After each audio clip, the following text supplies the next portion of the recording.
Ever read a piece of ad or content and felt it deep into your soul like, yes, this is exactly what I have been dealing with? Well, chances are the writer used a sneaky little psychological trick called throw rock at your enemy. So today I'll break down how this works, why our brains love it, why it's so powerful, and how you can use it to sell anything. I'll even give you simplified formula so you know exactly how to use it. So what does throw rock at your enemy even mean? In copywriting, it's when you call out something your audience already hates. It can be a shared frustration, a broken system, a bad trend, and you take a bold stand against it. You see, most of the time people don't buy things because they want something. They buy because they want to escape from something. So in here, you're basically attacking the things that your audience wants escape from. In short, you are attacking the idea that's getting in the way of your audience success, peace,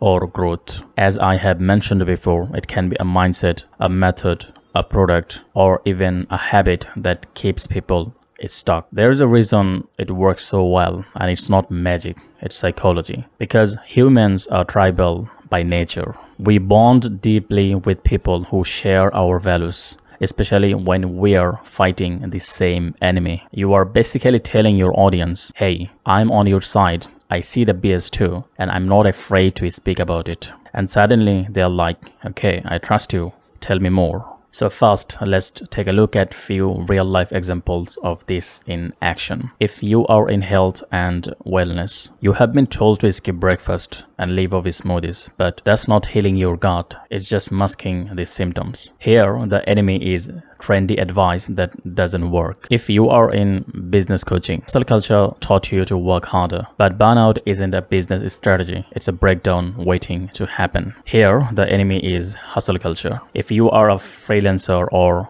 consultant, you're not getting ghosted because you are not good enough. You are getting ghosted because generic proposals don't connect. Now, I'm gonna give you two more examples, but your job is to guess who the enemy is here. Number one, forget what the marketing gurus told you about consistency. They're just trying to sell you another course. Most sales training is garbage taught by people who haven't sold a damn thing in years. You see, every great piece of copy needs a villain, so your reader knows what you're helping them escape from. Okay, so how do you use this in real life, especially when writing? Here is a super simple formula. You have been told that bad habit, advice, belief, but here's the truth, your better solution. Let's try one. You have been told to just post more content to grow your business, but random content isn't a strategy. That's just busy work in disguise. See how it works? You are naming the enemy and positioning yourself as a guide with a smarter path forward. It works great in emails, YouTube hooks, short video hooks, or anything you can think of, even when you are trying to sell something in real life, person to person. Now here is the actual magic.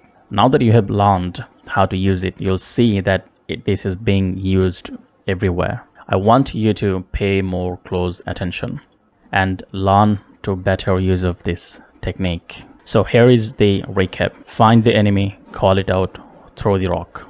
See you in the next video.